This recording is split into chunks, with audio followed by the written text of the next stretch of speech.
الحمدللہ نحمده ونستعینه ونستغفره ونؤمن به ونتوکل علیہ ونعوذ باللہ من شرور انفسنا ومن سیئات اعمالنا من يهده الله فلا مضل له ومن يضلل فلا هادي له ونشهد ان سيدنا وسندنا وحبيبنا ومولانا محمدا عبده ورسوله اما بعد فاعوذ باللہ من الشیطان الرجیم بسم اللہ الرحمن الرحیم یا ایہا الذین آمنوا کتب علیکم الصیام کما کتب علی الذین من قبلکم لعلکم تتقون فی مقام آخر شہر رمضان الذی انزل فیہ القرآن وہدی للناس وبینات من الہدی والفرقان صدق اللہ العظیم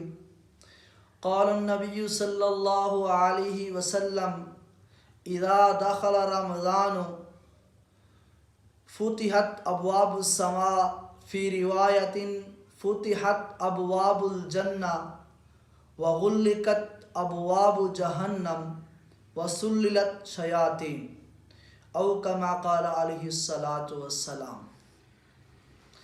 میرے عزیز محترم دوستو بزرگوں، میں نے آپ حضرات کے سامنے کچھ آیات مبارکہ اور احادیث مبارکہ تلاوت کی ہے۔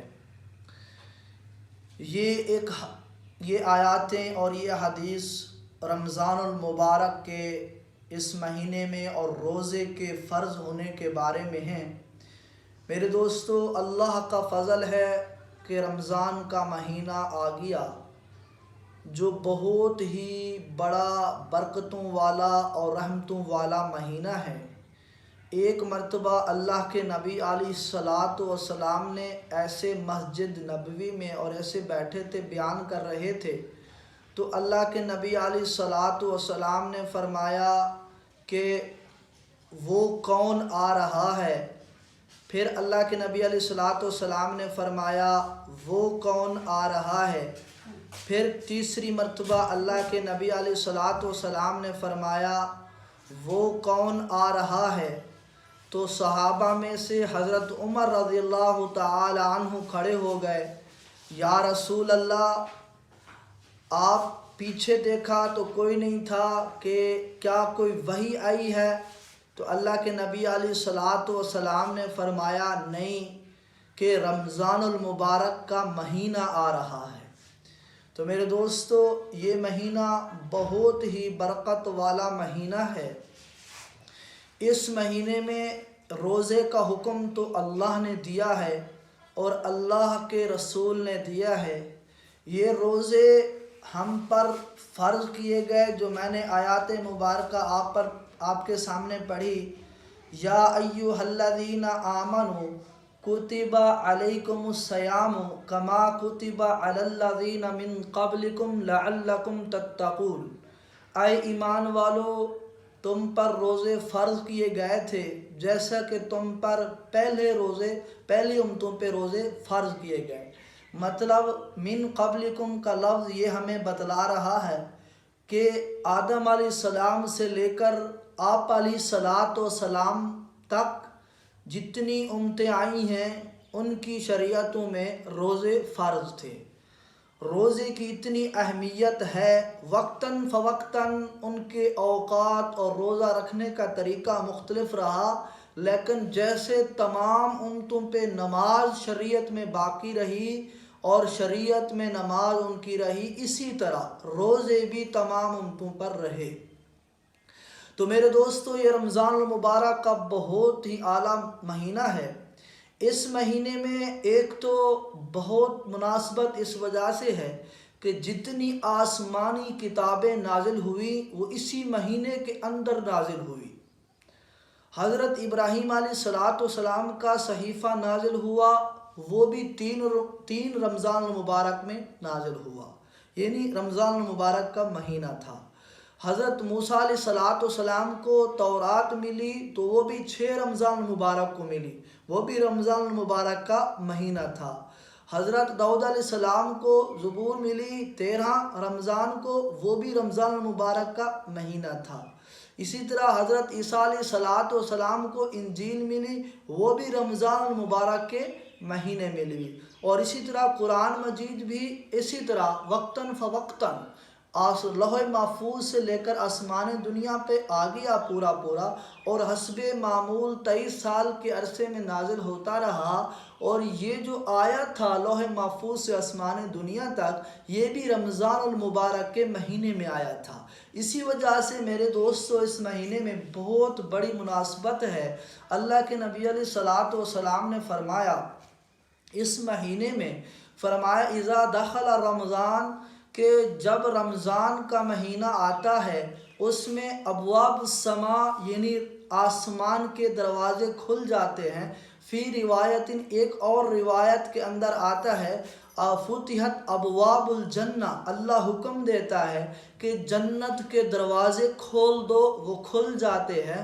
وفتحت ابواب جہنم، ابواب الجنہ یعنی جنت کے دروازے کھول دو۔ وغلقت ابواب جہنم، اور جہنم کے دروازے بند کر دو، جہنم کے دروازے بند کر دیے جاتے ہیں۔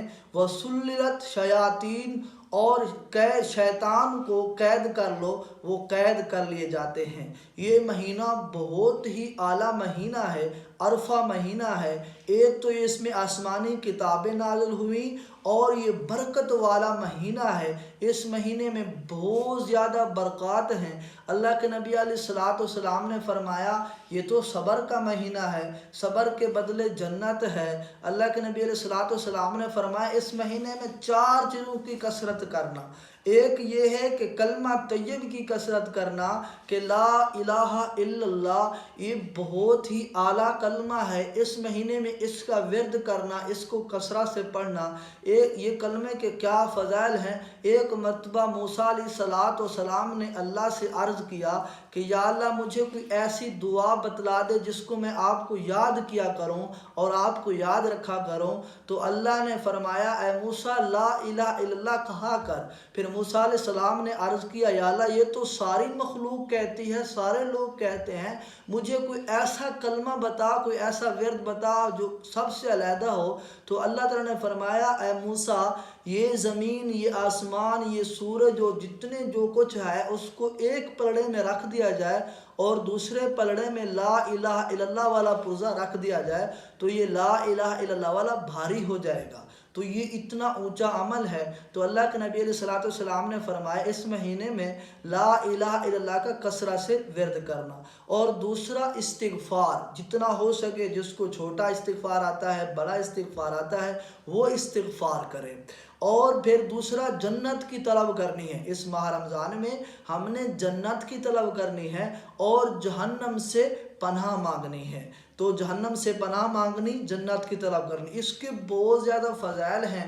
اللہ کے نبی علیہ السلام نے فرمایا جب روزہ دار کے لیے تو دریا کی مچھلیاں بھی دعا کرتی ہیں، یہ سانپ، یہ بچھو، یہ چونٹیاں، یہ ساری روزے دار کے لیے دعا کرتی ہیں۔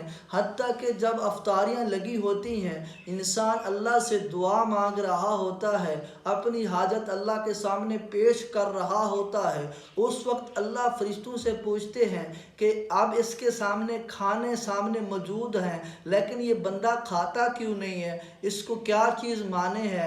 تو فرشتے عرض کرتے ہیں اللہ تیرے ڈر کی وجہ سے، تیرے خوف کی وجہ سے کچھ کھاتے نہیں ہیں۔ تو اللہ پھر فرشتوں کو اس افطاری کے وقت جب وہ دعا مانگ رہا ہوتا ہے، اس وقت اللہ تمام فرشتوں کو حکم دیتے ہیں کہ میری تسبیح، میری تمجید چھوڑ دو۔ حتیٰ کہ عرش کے فرشتوں کو بھی حکم دیتے ہیں میری تسبیح، میری تمجید، یہ ذکر میرا چھوڑ دو۔ روزے دار جو دعا مانگ رہا ہے، افطاری کے وقت یہ دعا کر رہا ہے، اس کی دعا پہ آمین کہو۔ تو میرے دوستو کتنا ایک بڑا عمل ہے کہ روزے دار کی دعا پہ فرشتے آمین کہیں، تو یہ بہت بڑا اعلیٰ مہینہ ہے۔ تو ایک اور ارشاد اللہ کے نبی نے فرمایا کوئی کسی روزے دار کو کوئی پانی پلا دے گا یا کوئی چیز کھلا دے گا تو اللہ رب العزت قیامت کے دن میرے حوض سے اس کو پانی پلائیں گے، اس کے بعد جنت میں داخل ہونے تک اس کو پیاس نہیں لگے گی۔ تو میرے دوستو، یہ غم کا مہینہ ہے، ہمدردی کا مہینہ ہے، صبر کا مہینہ ہے، محبت کا مہینہ ہے، اللہ کے ساتھ دوستی لگانے کا مہینہ ہے۔ تو ہمارے اوقات، ایک تو رمضان کے روزے ہم رکھیں، اور دوسرے لوگوں سے ہمدردی کا رویہ پیش کریں، اور قرآن کی تلاوت کریں، کثرت سے ذکر کریں اور استغفار کریں۔